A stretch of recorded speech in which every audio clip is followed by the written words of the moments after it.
Your brain is the most powerful weapon in the world. Once you put away your phones and your computers and all that we have nowadays, yeah, it's great. We're up to date.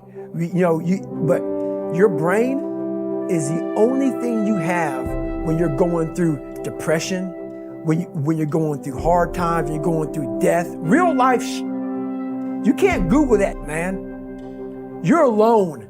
You're alone. You may have a shrink you're going to, you may have a best friend you're going to, but there's 24 hours in the day where you're alone in this brain.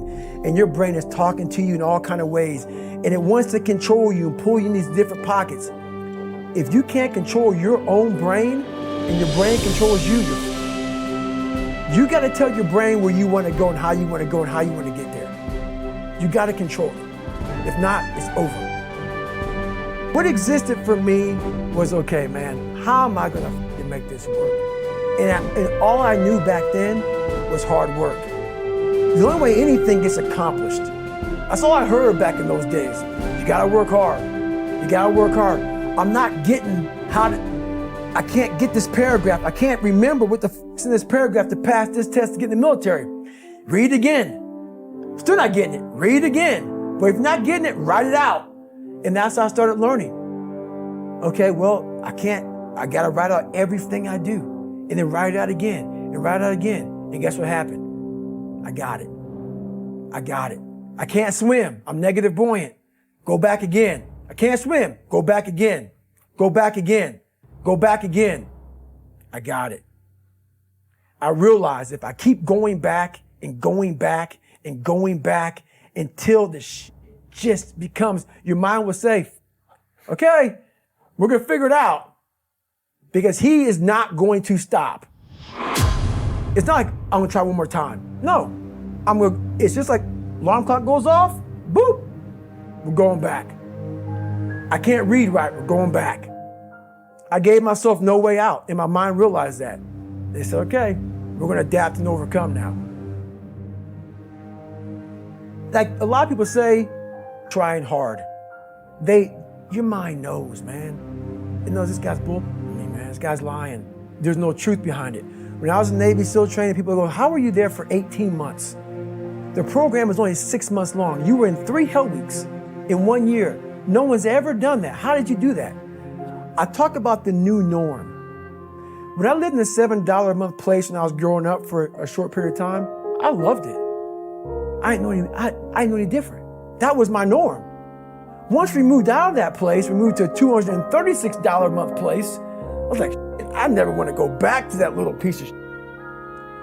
But if you go back to that $7 a month place and you realize this is where I live, this is all I got, your mind says, roger that, this is home. So when I was going through Navy SEAL training for 18 months and going back through all the hard parts over and over again, I told myself after the first time, I knew it was gonna be a long journey there.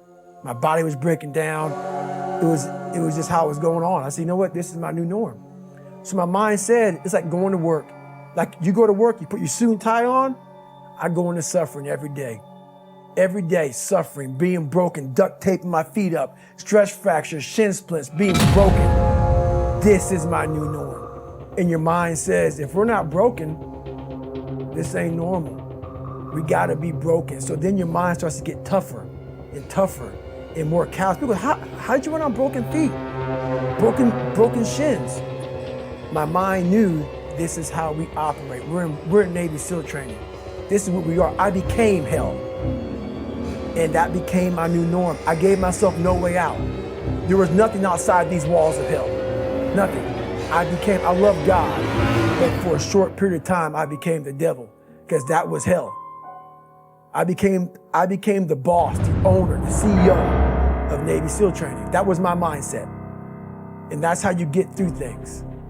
You immerse yourself wherever it is, and you become that. You become that and give yourself no way out.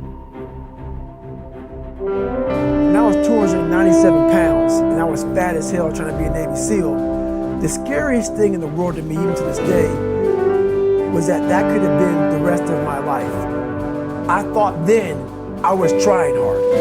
That's the scariest thing in the world. I thought then 297 pound, working for Ecolab, spraying for cockroaches, making $1,000 a month. I thought that was me at my 100% potential. Come to find out, a few years later, I wasn't anywhere near that. 106 pounds less, graduate Navy SEAL training, went on to do all these other things. Looking back on that, that was me trying hard. That's why people gotta understand, what is in us, we have no idea until we start trying hard. And I mean really trying hard, when you're obsessed with, hey, this is my new norm. My new norm is that, wow, this isn't always fun. It's not always meant to be fun.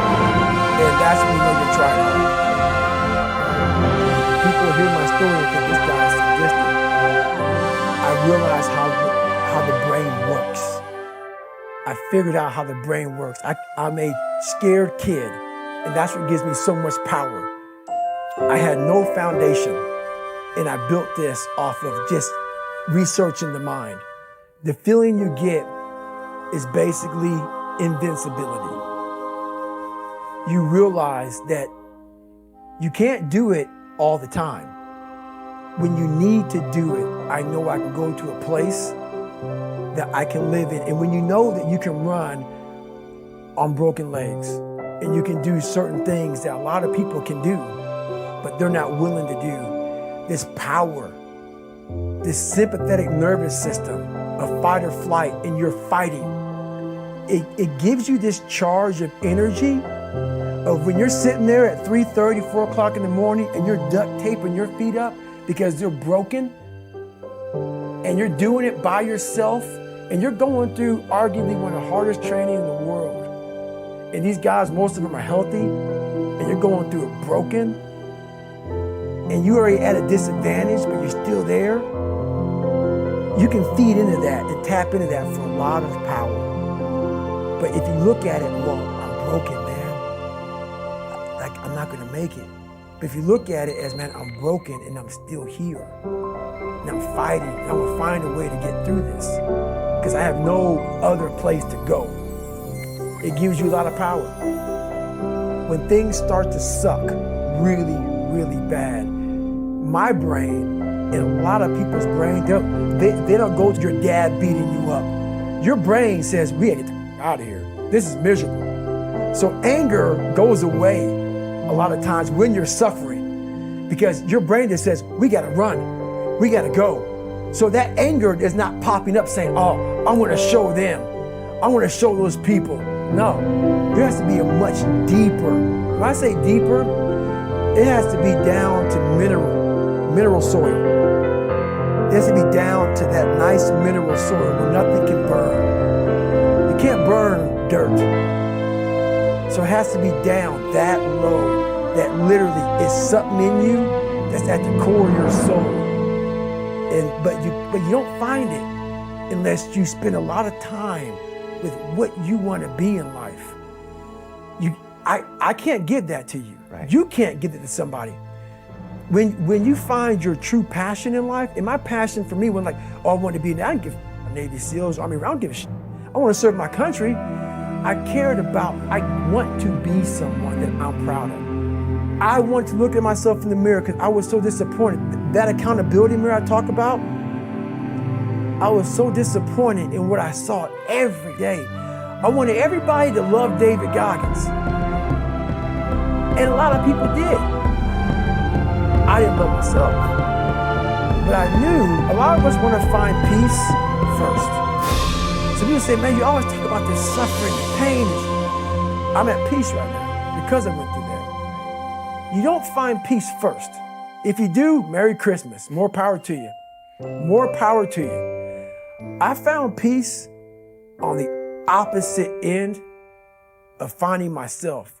And no one really finds themselves without going through trials, tribulations, suffering, accountability. And accountability is suffering. Being accountable every day for doing right for yourself, for the people next to you, it's miserable. It's hard. So, even the smallest details.